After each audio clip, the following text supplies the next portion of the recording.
Paige, and welcome to the show. Thanks for having me. Pumped to be here. I know I don't want to put too much pressure on you, but you're probably one of the funniest people that I know. So I'm hoping this episode takes a turn for the best. Wow, what an accolade. Just I throw know. on my shoulders. Well, I thank know. you. I know. I'll And wear all it. these years, you're like, oh, yeah, I went to the Olympics. Meanwhile, I'm like, you're so funny. You should get a tattoo of that. Maybe I already have one. Okay. I mean, I Well, don't. I don't, but okay. I Well, could. glad we clarified that. So you and I just came off of a mastermind retreat weekend, which was super fun. I mean, I think it was fun. And I got to hang out with you and little baby in the oven Yes. coming Yes. soon. And really see sides of your personality that I hadn't really seen before. And I adore you. And I'm so excited for you to pour back into our audience and our listeners. So again, thanks for being here. You ready? Ready, Freddie. Okay, we gotta go there because behind you, if you join us over on YouTube, you'll see a picture of Paige being swung around like an inch off of the ice. You know, her head is like an inch off of the ice. She's arched back, doing the thing she does. I'm assuming it's a picture from the Olympics. It is. I Yes, it mean, is. It's called a death spiral, which makes it sound way scarier than what it actually is. why? Because they could drop you on your head. I mean, yeah, and like my partner's blade was like inches from my face, and Yeah. there's some variables, I guess, that could make it dangerous, but I mean, mostly it's just fun. Yeah. Well, I mean, for someone like you, yeah, I would think a lot of people don't think that's fun. For me, I'm like, that looks awesome. My favorite thing to do is spin around like on bars to do giants and stuff. Like I You'd want to love it. spin. Yeah, I want to You'd love flip. it. I want to flip. I want to fly. So let's go there. When were you in the Olympics? Give us the dirt. So I competed in the 2014 Sochi Winter Olympics in Russia, Sochi, Russia. But I skated like ever since I was a baby. I started skating when I was 4 years old. I started becoming more a competitive figure skater when I was 9, when I luckily ran into the coach that would eventually take me to the Olympics. And I Wow. started skating pairs when I was 15. So my pair partner, Rudy Sweegers, and we skated together 9 years before we went to the Olympics. Wow. Is it super common to start solo and then come together in pairs, or do kids just start in pairs? Typically there's like you start as a solo skater and you end up kind of making your way into pairs if that's something that interests you, because it is a very like niche area of the sport. It takes Yeah. a certain gal to want to be thrown across the ice and flipped upside down and all that fun stuff, so it's definitely a niche. Oh my God, I love it. Definitely my favorite winter sport to watch. What did your training look like? I just I like personally I need to ask these questions and then we can get into all the other juice. What'd your training look like in terms of on ice training? And then what do they call it? Mat or floor training when you're off ice? Yeah, we call it off ice training, which Oh, so smart. yeah, so I would say like the latter part of my training, or like years of training, were obviously more intense. We knew that we were gearing up for the Olympics about 6 years out. And so those final last years of my career, final last six, it was a good push. We definitely had different training periods based on the time of the year, but for the majority of the time we were on the ice 4 to 5 hours a day, and then we would have a off ice program, strength and conditioning program in the gym, usually around an hour and a half. We did off ice lifts, usually a half hour to 45 minutes a day. And then a typical day would alternate between like a yoga or a ballet for cross training, as well as massage and physical therapy appointments to try to maintain the body. So it Yeah. was a full-time job.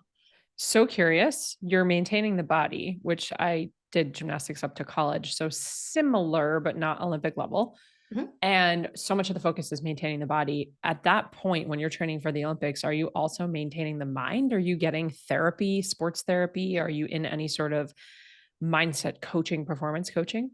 Yeah, so I have to give credit to my sports psychologist. I started working with him when I was 16 or 17, Oh, and it was an absolute turning point in my sporting career. It was one of those the reason I went that route was because I knew I had more potential. I knew I had more to give. And I knew that I was the one blocking myself. I was like, I've explored every option. I can't just work harder here. I have to learn how to work with myself.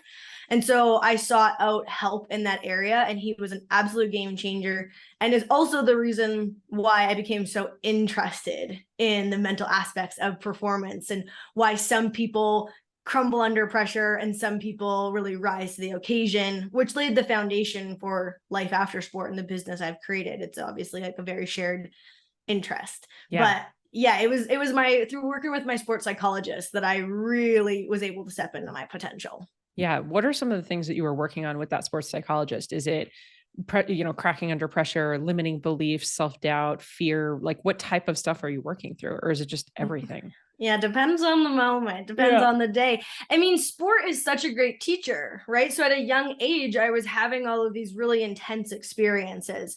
So it was everything from just daily practices, from self-talk to working through limiting beliefs to, I mean, I worked one-on-one with a partner. So it was all about relationship dynamics and how to handle stress in very different ways, yet still work together.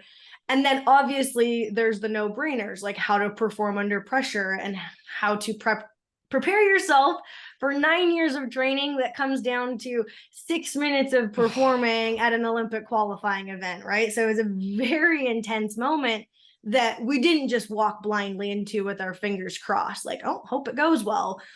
We trained our mind as much as we trained our body to really capitalize off of that.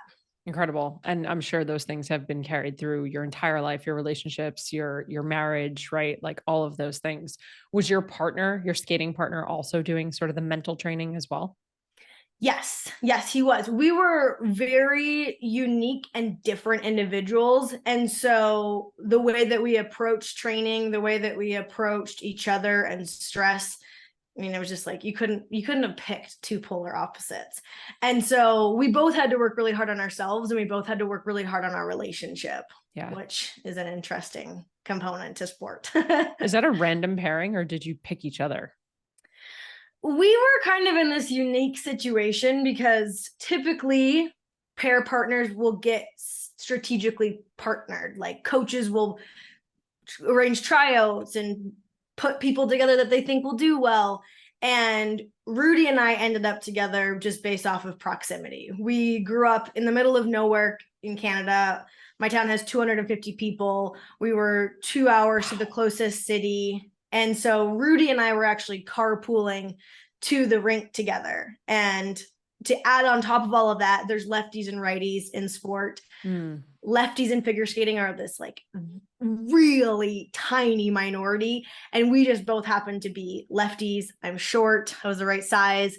To be honest with you, I didn't even want to start pair skating. My coach made me because Rudy really wanted a partner. And she was like, be a stand-in until he finds somebody else. And then I loved it. So yeah, it was very, very just like happen chance that it came together. Yeah. Do you guys still talk? We don't actually. No, we ended up having a terrible relationship as our partnership went on. Stress, strain. It was really complicated, really tricky. And so we came together for the goal. But after that, it was like, we need to let some bygones be bygones and take some space. So yeah, we don't actually. Wow. Incredible. How many trials did you go to? Olympic trials? Just the one. The way that it works in sport, like, or figure skating, I should say, is it's all about being at the right level at the right time. And so in the previous Olympic cycle, 2010, that was our first year being at the level that was eligible. That was our first senior year. And so we actually missed out on the Olympics by like 2 or 3 spots, but we weren't aiming for the Olympics. Like we knew we weren't ready to go to the Olympics then. And so then 4 years later was the next qualifier. And that was the one that we had set ourselves up for. Yeah, it's a tough sport, similar to gymnastics, where if you're not in the right age bracket at the right level, when that time comes around, unfortunately, you just miss it. And it happens to girls all the time, guys too. But so many teammates and girls that I coached where they weren't old enough, they're 14, they're at the elite level, they can't make it. And then the next round, they're 18. And in a sport like gymnastics or figure skating or pair skating, that is an eternity for your body to be able to withstand that level of training. without injury or without burnout for 4 years. I mean, that's crazy. Did you want to go to the Olympics as a young girl? Was that like, I know every kid that plays a sport often thinks of themselves as being in the professionals, but was that actually something that you were committed to at a young age? Yes and no. I would say I wasn't the most talented skater as a young kiddo. And so it wasn't like my parents or my coach was pushing me down that route. I had this intense desire to always be better. I'm very competitive. I like to win, as you probably saw this past weekend. I was just going to tell the people we did a fun little game of field day and business Jeopardy, and you did win. You did win. Yeah, I get a little feisty.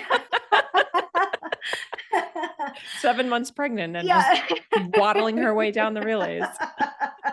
Fast you didn't waddle. You didn't waddle. No, it was a very fast waddle. So I just always wanted to get better, and I always wanted to be the best, to be honest with you. There was a standout moment when I was 11. I was at a figure skating camp, and I was listening to an Olympic pairs figure skater talk to us, and it was just this story about how she was this regular gal who worked really hard and went to the Olympics. You know what I mean? Like a typical blah, Olympic star. Blah. Yeah. So easy. But it was really cool because that was the first moment in my little brain where I was like, I remember thinking, if she did it, why can't I? It was really just this permission. I remember we had to write our goals down on a piece of paper afterwards. And I remember writing down, I want to go to the Olympics. And I was so embarrassed to write it down. I remember like covering it up with my hands because, again, I was not that good of a skater. It would have been laughable to look at that and think that it could be a reality. But in my little brain, I took a little risk right then. And I think that's when the seed was planted. Like, well, why not me? Yeah. And then, although it was years later, probably around 17 years old, when we actually had a conversation, my coach, my partner, and I, about, do we think the Olympics is a viable option for us, where I actually had to own that decision. But it was a little 11-year-old moment where I was like, yeah, why not me? Like, that's regular, so cool. It's just regular people that go to the Olympics that do unregular things. Yeah. I don't know if unregular is a word, but it is now. Yeah, it is now. I'm here for it. Yeah. I mean, it's so true. Right. And that's the case with businesses that people build and companies that they sell and everything, all those things. There's regular people doing unregular or extraordinary people doing extraordinary things. Right. There it is. Did you have, sort of a quote unquote normal? So skating is a little bit older than gymnastics. We peak at like 14, 15, you're maybe like 16, 17. Did you go to high school? Were you homeschooled? Did you go to prom? Did you go to college? What'd that look like? So I grew up in this teensy tiny town, and I think that awarded me a little bit more flexibility with my teachers. They were wonderful. I went to grade 12 as a regular student. I just missed a lot of classes. Like, I think my grade 12 year, I ended up missing 4 months of school in total. But I graduated at the top of my class. Of course. I was again, my parents were such great teachers to be like, make your decisions, be accountable for them. And so for them, they were like, you are going to school, education's important, skating is important, figure it out. And so I would always just make sure to work ahead and have really clear communication with my teachers. And none of them had to work with me, but they all did, which I'm really thankful for. Yeah. And then post high school, I did not go to college. I did a couple online classes while training, just kind of for something else to do in my downtime, like a class a semester. But 2 years out of the Olympics, I kind of just kiboshed everything other than figure skating. Yeah. So, yeah. Yeah. Incredible. Do you have a particular teacher that stands out? Was there anyone that was like just so supportive? Are you still in touch with anyone? Is there a teacher that just sort of changed your life in the way that they approached how you were navigating such a unique experience? Not really. I think it was just this like universal force, the fact that all of them were just supportive. Like, yeah, let me work with you. Let me help you. I think they all respected my decision, although I don't think many of them also would have guessed that I would go to the Olympics one day. Wow. I think. Do you have a billboard in your town? Is there a sign? Yeah, I do. You do? That's amazing. Oh my God. I remember a town I grew up, like just north of where I grew up. We had a skier, an Olympic skier, grew up in that town, and it's where there's a ski mountain in New Jersey. And there's like a huge billboard. And every time you drove up there, I would always be like, oh man, I want a billboard one day. Yeah, I do. That's Yeah, super I do. cool. Thankfully no one has drawn like a goatee on my face yet with a permanent marker. So I'm hoping that doesn't happen. Oh my God, so fun. Were there ever moments in your training that you found yourself sabotaging, self-sabotage? Yes. So I was a quote unquote really hard worker. And at the beginning of my career, or I'd say not beginning, but like the beginning of that like really intense push to the Olympics, I was under the impression that to be the best, you have to be your own worst critic. Mm, As we've all probably heard at some point in time or another. And so for me, the way I internalized that was like, I have to be the biggest bully to myself. I have to be the one that's pointing out my flaws the quickest. And what I quickly came to realize was that breeds the exact opposite of confidence. yeah. And you can't be just your own worst critic, because it's a downward spiral into performing worse and thinking poorly of yourself and all of these negative habits that come with that. And so that would be my biggest form of self-sabotage, was the believing the negative self-talk and the being so quick to judge myself. And that was something that I had to really battle for a couple of years to really pull myself out of it and take ownership of. It's a both, right? Yeah. You have to be able to find the flaws, but you have to be able to offer the correction really quickly. Yeah. Which is really difficult to do, especially when you're on such a public stage. I mean, again, I'm not saying we're the same. I didn't go to the Olympics. Okay. But our two sports that we both did for our whole lives are very similar in that they're both subjective sports. So it's not get the basketball in the hoop, you get the point or you don't. This is based on, there's artistic ability. There's, did you pick your wedgie? There's, do I like what your costume looks like? You know, there's so many things. Yes, there are certain skills you have to do and hit, and you get points for those things, but it is a subjective sport. And you're dancing around on the ice in pretty skimpy little clothing. So for me, that external pressure really sort of amplified the internal pressure that I created for myself. And I think, you know, and I know our listeners do, that I had an eating disorder for many, many years. And I would never blame the sport of gymnastics. I don't think it had anything to do with it. I think it was an internal thing. And it unfortunately was nurtured through the sport. Yeah. When you're thinking of sort of these negative thought spirals and habits that you were having, did you ever feel any sort of pressure with like, here, I'm getting lifted up by somebody else, I'm getting thrown around, you know, do I weigh too much? Do I look a certain way? My scores didn't come in where I want. Is it because I have a pimple? Like, did any of that type of stuff ever cross your mind? Yeah, I think it's normal for it to cross your mind when you're in a judge sport. Everyone is judging you, but like the judges, the other coaches, the people in the positions of power with Skate Canada who control your destiny, everyone in the audience, like the little gremlins on their keyboards, you know, everyone has an opinion. And I'm so grateful that I didn't compete at a time that social media was huge, because now you just add that into the mix. Yeah. So I think it's normal to get focused on what other people say. I actually really battled a limiting belief that I picked up from reading a forum, which was so dumb in the first place, was that like, oh, Paige can't jump that well. And little Paige like internalized that thing. And that became something that I had to overcome throughout the rest of my career, when in fact I was a great jumper, you know, like, but I think what it forced me to do also was to get really clear on what is working, like my sphere of influence, let's call it.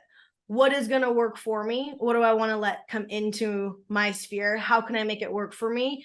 And then what are the boundaries that I'm going to enforce to say, like, I hear you, you're not coming in.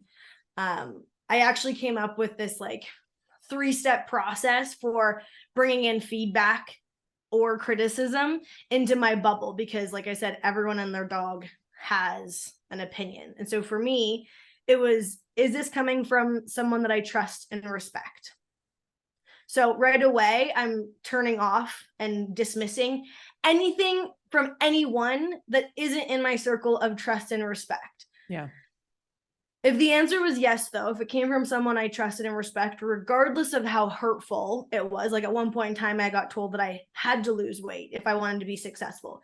It came from someone in a position of power in Skate Canada, and my coach. And so while that was hard to hear, I was like, okay, it's from someone I trust and respect. I went to step 2. Is this comment or feedback or criticism meant to help me? Because I think a lot of people are quite terrible at communicating. I think they say things poorly, they use the wrong choice of words, they can come across really aggressively. And so for me, I always like to pause and look underneath the words or between the words to say, is this actually meant to help me, even if it's said in a terrible manner? And as in my example, like, yes, it was meant to help me. They weren't just telling me that I was overweight, which I wasn't overweight, but I needed to lose weight to be a pear girl. And so I was like, yeah, that sucks to hear as a 17-year-old, but okay, it's meant to hurt or meant to help me. I'm going to go to step 3, which is really the powerful part of receiving any feedback or criticism or an opinion is, what do I want to do with this feedback? Because I think that, again, when we are receiving criticism or feedback or opinions, we feel like we have to receive it, like we have to do something with it. And so my third point is like, you get to decide what you want to do with it. So as that 17-year-old who just been told that she needs to lose weight if she wants to be one of the top skaters in Canada, I could say that actually doesn't fit for me right now. I'm not going to do anything. It could be like, wow, what an insightful comment. I'm going to park that for a later time. Or for me, I was like, great, I understand that. I'm going to look into hiring some nutritionists to work with to help me lose this in a healthy manner. The power is in my control, which I think turns any feedback or criticism into a position of power where you get to say, what do I want to do with this? Like, you know, which I think people skip over a lot. We just give our power away because we receive things that we don't need to. Yeah, absolutely. And I feel like sometimes it's easier to give your power away. It's harder, but it's easier in the moment to give it away. So step 1 is meet the Fockers circle of trust with Robert De Niro. I got that, right? Yeah, exactly. Okay. So is it a person that I trust? They're in my circle of trust and influence. Number 2 is it meant to help me? Is it meant to help me? Said in the worst way possible. And that's compassion, right? Understanding that sometimes people don't have all the tools in the moment. Yeah. And then number 3, what am I going to do with this information? Yeah. It's so simple. And yet it really is quite profound. Yeah. I think I've seen it work with myself and my clients. So for any listeners, try it out. I'd be curious if it also puts you in a position of power and confidence building. I love it so much too, because so many of our listeners here and all of our clients are business owners. We're all entrepreneurs and content creators. And like you said, 9 years ago, social media wasn't as quite of a thing that it is now when you're, post Olympics, but we're using social media as a marketing tool in our businesses. It's a non-negotiable in our businesses. And some things that get people sort of stuck before they start is those gremlins, the keyboard warriors, the what are people going to say? What are people going to think? This lives on the internet forever. So I just love this idea. And I know for us, as we've scaled the company, I'm very fortunate and grateful to say I've never really had trolls or keyboard warriors until we started running ads. Once we started playing with ads, wow, people come out of the woodworks with the meanest comments but actually have like nothing to do with anything. They'll just comment like, you're ugly. And I'm like, wow, thank you. That's great. Did you download the email training though? Cause it's really good. You're like, I think you missed the point. You're like, that's not actually what's happening here. That's so strange. Yeah, it's so bizarre. So now you work with clients, you work with lots of different clients. Are you only working with athletes and Olympians? Are you working with everyday people? Tell us a little bit about who you work with and what you're doing with them. Yeah, so I've actually shifted focus. I work primarily now with entrepreneurs, small business owners. I realized post-sport, as I was getting hired to do some keynote speaking at like different corporations, there's a lot of parallels between sport and business. And I became really interested in the inner workings of being a businesswoman. And I realized that while corporate isn't the world that I wanted to really thrive and make my impact in, working with entrepreneurs is, because we are all passionate about what we're doing. We all really care about what we're doing and the impact that we're having on the world. And therefore, we are all willing to work on ourselves to grow the business. And I was like, again, I see the parallels between Olympic athlete and driven entrepreneur. And I feel like the lessons I learned through going to the Olympics really helped prepare me as an entrepreneur as I build my business and the clients that I work with. Yeah. So it's 2023. You got to have a brand, right? Like this is just a thing now. Everybody is a brand. Every business has a brand. Every founder is the brand.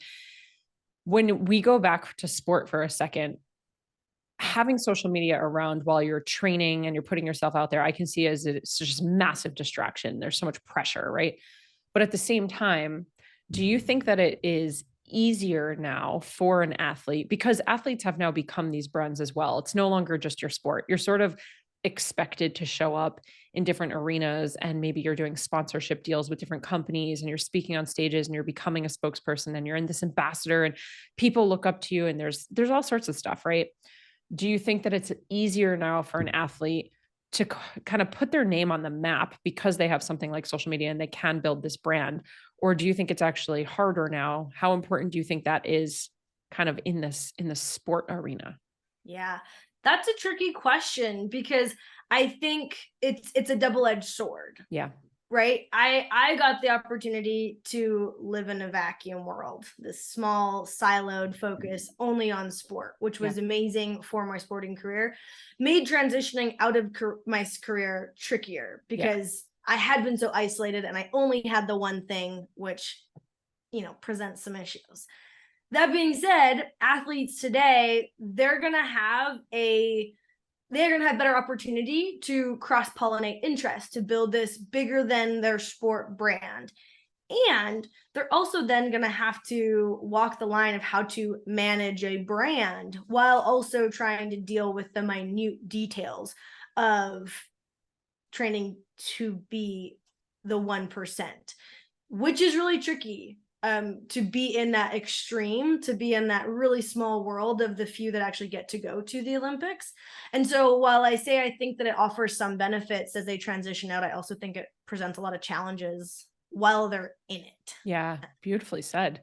When you transitioned, bleh, hard, words are hard. When you transitioned out, did you sort of go through any shedding? Was there a confusion, loss of identity, any of that come up? Because I would imagine the chapter closes and it's just like, well, what am I supposed to do now? I've been so focused on this one thing, this one goal for so long, and it ends and you're like, huh, that's interesting. Like, what do I do tomorrow? Yes. Yeah. Yes. I remember I took a sports psychology class in those like early days of college. And I remember reading about athletes transitioning out of sport and how tricky it is because there's a loss of identity. And I remember thinking to myself, well, that won't be me. I know who I am. I'm an Olympian. No, wait a minute.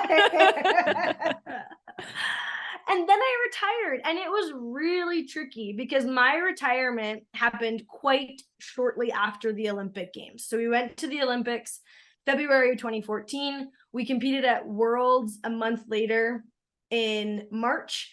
And then my partner and I split in April.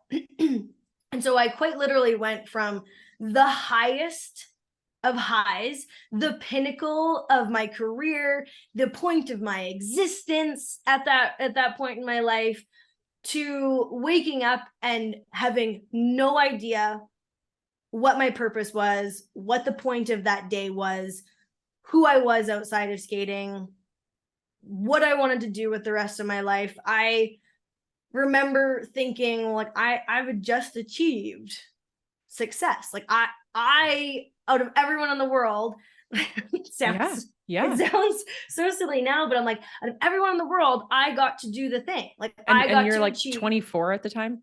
I was 24. So you're a baby.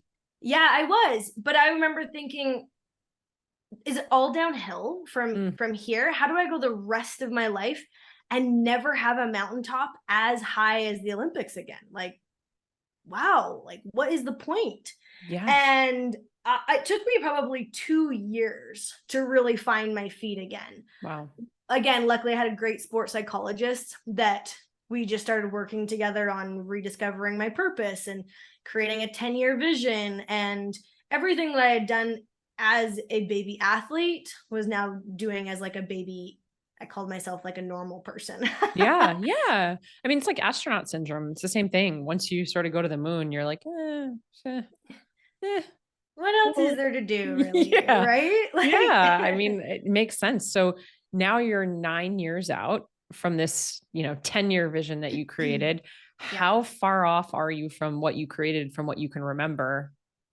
Yeah, it's pretty cool. I reevaluated this last year because I've never forgot it. Like I remember crying with my sports psychologist as we talked about vision, because my vision prior was very specific. I knew exactly when it was going to be actualized. I knew what it was going to look like. I knew what it was going to feel like. I could describe it to you in detail. Two, something so vague and broad. So my vision that I set with my sports psychologist as a little 24-year-old to win field day. Yeah. How did you know? Because it happened this weekend. I saw the joy on your face. It was like the fulfillment. Sorry, go ahead. No, you're good. Apart from field day, I wanted to be happy. Yeah. Because at the time, I didn't know what that meant other than skating. I wanted to be doing something I was passionate about, because I had just been given this amazing gift to wake up every single day and do something despite how freaking hard and terrible it could be on days, something that I absolutely loved. I wanted to have financial security, meaning for me, I wanted to be able to do what I wanted to do without a question of finances. Being an amateur athlete was tricky, let me tell you, because we don't really make a salary. And so for me, I was like, I want to be able to do whatever I want to do without a second thought to whether I can afford it. I wanted autonomy over my time and schedule, because I'd never had that before. I could have told you what I would be doing on a Thursday a year from today, exactly down to detail. And I wanted to have love in my life, because whether it was romantic love or whether it was just like my family, again, sport had really isolated me for many years. And I really just wanted to be surrounded by community and family and friends and a partner potentially that made me feel loved and that I got to reciprocate and give all the love to. So broad, right? Like when I'm telling you this now, it doesn't sound like much. And I really struggled with the vagueness of it in the moment. But from that moment on, I just made decisions that I thought would get me closer to that I would try something new. And if it got me closer, I continued to do it, or I evaluated how I wanted to keep it in my life. And if it didn't get me closer to all 5 of those things, like if it didn't check all 5 boxes, I said, that was not for me. I'm going to try something different. And so the next, like I said, 2 to 3 years was me experimenting with that as my compass. And year 3 into that, I really found my feet. I discovered this as a career choice. And now, to answer your questions, like 9 years later, I have all of those 5 things in abundance. And that's pretty cool to say. And it also puts me back in that spot of like, okay, great. What's the next 10 years? Like, how can we refine this vision? Because it's been so paramount to my success in having a really strong compass. And it's something that I really value highly. I give you credit and just edify you publicly for being 24 and being able to set those sort of intentions or goals, even if they're vague. I feel it's almost harder because they're vague, but to be 24 and like, I just want to have love, even if it's with a partner or my family, I just want to have autonomy. I don't even think I knew what that word meant at 24, like it's really impressive to hear you say those things at such a young age, and then to see you living into them today. And I know I can't wait to see where it goes in the next, 5 to 10 years. Let's shift gears. Let's do it. It's the end of June, which means we're halfway through the year. And something that I love about you and your content and what you do with your clients is you really help people with goals.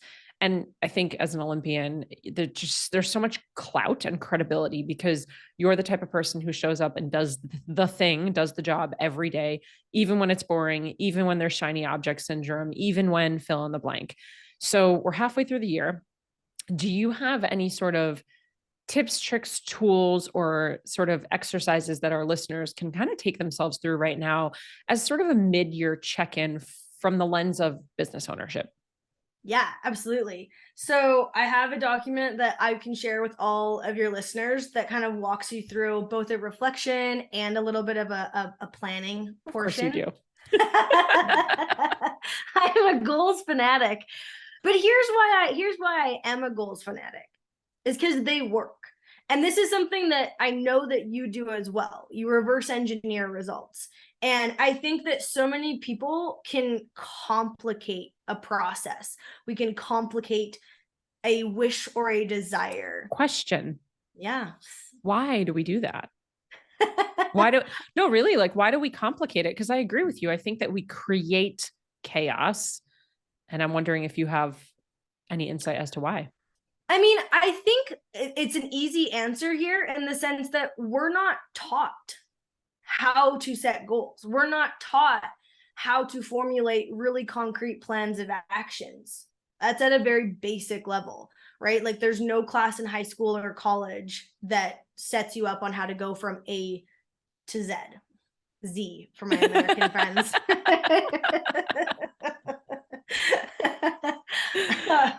We kind of learn this by trial and error, and because we're all learning by trial and error, we're all coming up with these different versions of how to follow through on plans. Yeah. And I would just be a little bit blunt here to say that I think a lot of people have some flawed plans and flawed processes for approaching what they want to do. Whereas I was really lucky as a kiddo, I had a team of people work with me to set goals, both yearly goals, monthly goals, weekly goals, daily training plans. Like it was so rigid and structured. And what I learned as I transitioned out of being an athlete into being an entrepreneur, when I was struggling, when I was unorganized with my time, when I was chaos and confusion, as I wasn't making the plans. I wasn't creating the structure. I wasn't putting my own rigidity into my purpose. And I think that's what a lot of people do, is we just get caught up in the urgent. We get caught up in life, and we tend to make time when it's there for what we want to accomplish, as opposed to working first with the plan. What do I want to do? Building the life and the business around the plan. It's simple. It really is simple, but it's just a shift in thinking. Does that make sense? Yeah. Simple, not easy. How important do you think delayed gratification is in something like goal setting?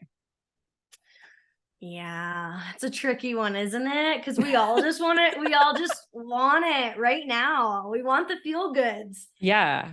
And it's definitely a part of the process. And I would say this is actually part of my unique approach to goal setting. Why I think what I do works better than maybe what others do is people tend to focus solely on results and the feedback that they get from getting the results or not getting the results, which puts a lot of our focus onto something that is external to ourselves. Sure. Because unless you're operating in a vacuum where you don't rely on customers or clients to give you your results, you are relying on variables that you have somewhat no control over. And so for me, I'm like a very results-oriented goal setter. And then I put in something that I created when I was a skater, which is performance goals. So I break down every result-based goal into what would it look like if I were to accomplish this? What would I be doing? What are the actions I would be taking? What are my commitments to executing at a 10 out of 10 level? And I write out lists that are just in my control. They are just focused on me, my processes, my performance, how I show up day in, day out. And then I let go of the result focus and I just do the damn things that I have control over, trusting that if I'm doing my job, if I'm executing at a 10 out of 10 level, I'm doing everything in my power to set myself up to hit those result goals. And so the delayed gratification, it kind of disappears a little bit because you can feel gratified every single day if you're knocking it out of the park. If you finish that work day and you're like, I did the things. I'm trusting the process. We're doing good. We got a pep in our step. We've got momentum rolling. Yeah. That feels good. And we're not really good. And we're not just waiting for this milestone that is 6 weeks down the road, or more likely a year down the road, you know? Yeah.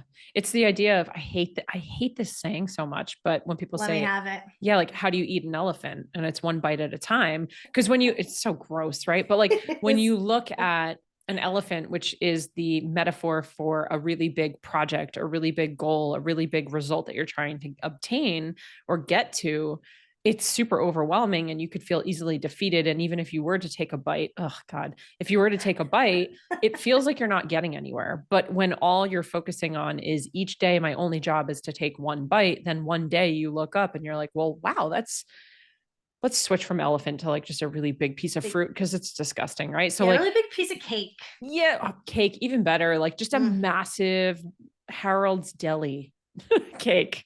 I don't know if you're familiar with it, but I'm not. I was thinking about the cake off of Matilda that the chocolate cake that the kid has to eat. Yeah, we can do that one. We can do that one. Yeah, but then one day you look up and you're like, whoa, where'd all the cake go? Like I've gotten so far. And again, with that picture behind you, knowing the sport, it's like you didn't first learn, is it the death spiral? Death spiral. Yeah, like you couldn't learn that until you learned all of these other skills before it. And you had to learn the skills, you had to grow the trust in yourself and your partner, you had to gain the actual muscle and the muscle memory. There's so many tiny little things. So I love the idea of, it's not necessarily that you have to be okay with delayed gratification. You do, but also you still get to sort of live into the instant gratification for small bites along the way. Curious, when you're talking about this process for performance, are these your 3 pillars for optimal performance? Yeah, so they definitely connect into it. Yeah. Goal setting is a big part of the first pillar, which is preparation. All right, let's dig into it. I want to know. Okay. I want to hear it. I'll give you the 3 pillars, then you can ask the questions. So the first pillar is preparation. It's doing all of the things to set yourself up for success. I think a lot of people cruise through this pillar either because they aren't certain how to do the preparation, or they don't think about it because they just want to jump into the action, which I do understand, but it's necessary. Second, so put the address in the GPS if you want to actually get there. Exactly. That's beautiful. Is execution. This is the doing. This is the following through on what you say you want to do. And again, a lot of people get tripped up here because this is the work. There are a million reasons why you won't be successful, and it's our job as entrepreneurs to find the one reason we'll be successful this day. And so the reasons why you won't will definitely outweigh the reasons why you will, which is why people struggle with execution. The last one is ownership. I love ownership because like you hear some people talk about confidence, you hear some people talk about mindset, and I really think that ownership is this bigger than life word. This is where you truly step in and own your greatness, and you own how you're showing up, and you take responsibility for your growth, for your excellence, for your great results. And I think that when people can really start to own who they are, you see the results skyrocket. Yeah. So those are the 3 pillars. I love them. When you're talking about the execution in the middle part, which arguably is the hardest part for a lot of people. I mean, we skip over the prep, like you said, and we don't take ownership, but the part that most people get stuck on is the doing. It's the execution. It's I'm bored, the shiny objects, the needle's not moving fast enough. I'm not seeing results fast enough. Oh my gosh, someone judged me. I got rejected, right? Like all these things pull the rug out from underneath us. And I was recently listening to a podcast. I have no idea. I don't remember who or what, but it was an athlete. And they were talking about, and I wonder if you ever experienced anything like this, how their coach back in the day told them the person had like a bad day at practice, basically is what happened. And she was saying something to the effect of, my coach reframed the way that I looked at it and was like, look, if you're in this for the long haul, you're going to have 3 types of days. You're going to have good days at practice. You're going to have bad days at practice, and you're going to have days at practice. Like that's just it. It's going to fall into one of the 3 buckets. What you choose to do, the ownership that you choose to take, and the control that you choose to have over the things that you can control is ultimately going to be how fun this game is. It's not even about how well the result is going to happen or how fast. It was just like the sorority of suffering. You know what I mean? Like you can choose to sit in the fact that it was a bad day, or you can just know that tomorrow you have the opportunity for it to be a good day or just a day, because that's what it's going to be. And it's just day after day after day, chipping away at the good days, the bad days, and the days. And we both know that the quote unquote bad days are oftentimes the biggest days. They're the biggest needle movers. You learn the most lessons, whether it's about yourself or your strategy or your skill set or your communication. So I'm loving this. What do you tell people when they don't want to do the prep? Because I do feel like most people just jump right into the deep end without the prep. How do you sort of help people through that? I force them. I just force feed them. She's like 4'9". 5 feet. 5 feet? Yes. I guess I was wearing heels. Okay. She's 5 feet tall and she's going to force you. You better watch out. I mean, it is a little bit, it's not forcing, but it's like, it's creating structure. Yeah. We've talked about this. It's like a swear word to entrepreneurs because we all become entrepreneurs because we want to have freedom. It's like, I get it, girlfriend. Me too. And you want to have results. Okay. So we want to have results and freedom. You got to have structure. And so it really just comes down to like very intentional yearly goal setting. Then we reverse engineer into what we want to do this month through a form, through a process. We reverse engineer to what are the most important, like needle moving activities this week. How does that fit into your life? How do you want to schedule your life so you can have the fun and the freedom while still getting your shit done? And then it just shows up like day by day by day, your actions. And so it's like, again, I mean, I know I'm sounding like a bit like a broken record here, but it's not rocket science. We're not building a rocket to go to the moon. You just have to get intentional with your to-dos. Yeah. In sport, we call it deliberate training. You got to have a plan. You got to give yourself feedback on how the plan went. You got to make intentional corrections so that you're getting better and progressing every single day. Yeah. We're just scientists. It's the hypothesis followed by the plan, followed by the experiment, followed by the data on repeat over and over and over. And one of the things that we say all the time is that contrast creates clarity, right? So by doing something or trying something, you're going to get the clarity of, did it work? Did it not work? As neutral, not good or bad, but you're going to get the data from it. When people are going through this process and they're sort of getting clarity around what it is that they're doing, what they want to do, what they don't want to do, oftentimes my assumption is that the goal actually changes because you start to see things unfold, or maybe you realize you have a different set of skills, or you want to go in a slightly different direction. That's a whole conversation to have on a different day about like the discernment between when you're jumping ship and you're quitting versus like, you know, the alignment of it all. Totally different conversation. We don't have time to get into that today. You'll just have to come back. But when someone basically course redirects because of the clarity, or something in their life happens that causes them to have to course redirect, do they then have to go back to the drawing board of sitting down, setting the goal, going through the prep, going through the execution, and going through the ownership process again? Yeah. I mean, this is a daily commitment. It's not sexy. Paige. I know. I'm sorry. It's not sexy. It's not like I'm like, this is the funnest thing you're ever going to do for the rest of your life. But it works, right? So why do we care if it's not the most fun or most sexy thing if this is what works? It's come back to the plan. It's recommit. It's check in and get intentional with your to-dos. It's knowing what you want to say yes to and what you want to say no to. It's following through and doing the damn thing. And like you said, it's really just coming from this desire to get better, to learn, to be a scientist of what's working and what's not working, to get out there and to take action and to get messy, because that's the only way that you're going to progress. Like, I didn't know how to do half the things I did until I did them. Luckily, with somewhat of a coach who was like, maybe try this. I saw this on TV the other day and it looked good. Like, try this and see what happens. Right. So there's the plan, there's the structure, and there's the playing around with what's going to work and what's not going to work. Yeah. I love it.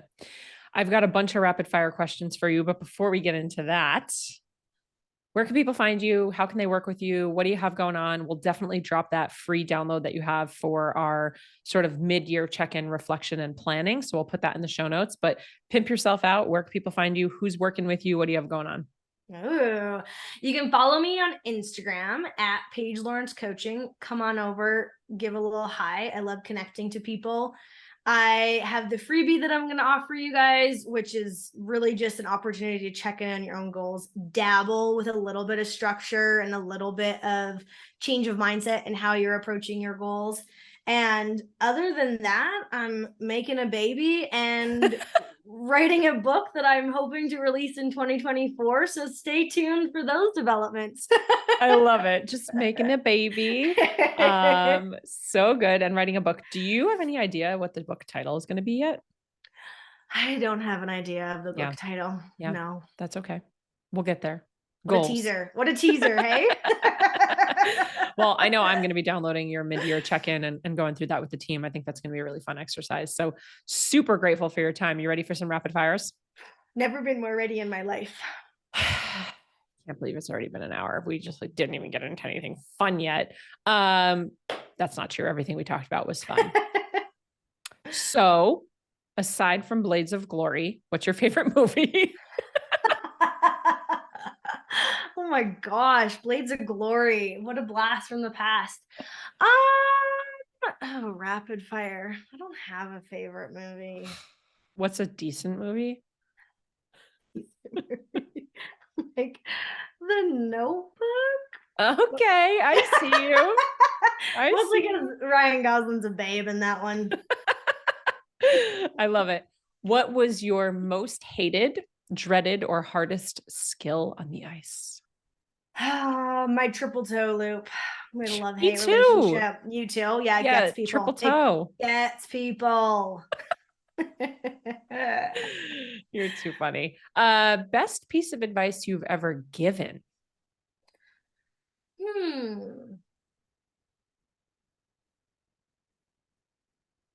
These rapid fire questions should not be rapid fire. They should be slow fire, slow release. Best piece, yeah, slow burn. Best piece of advice I've ever given would just be safety third. That's my motto. Ooh. And I think that it encompasses,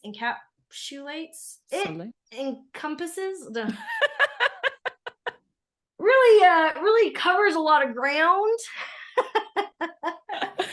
With the mindset that you need to take into pursuing anything is like you can't be safe all of the time. You have to take risks. You have to try new things. You have to get outside that comfort zone. So yeah, safety third, my friends. Safety third. Guilty pleasure. You can't say Netflix. Oh, it's not my guilty pleasure anyways. Okay. Guilty pleasure would be reading a fantasy novel.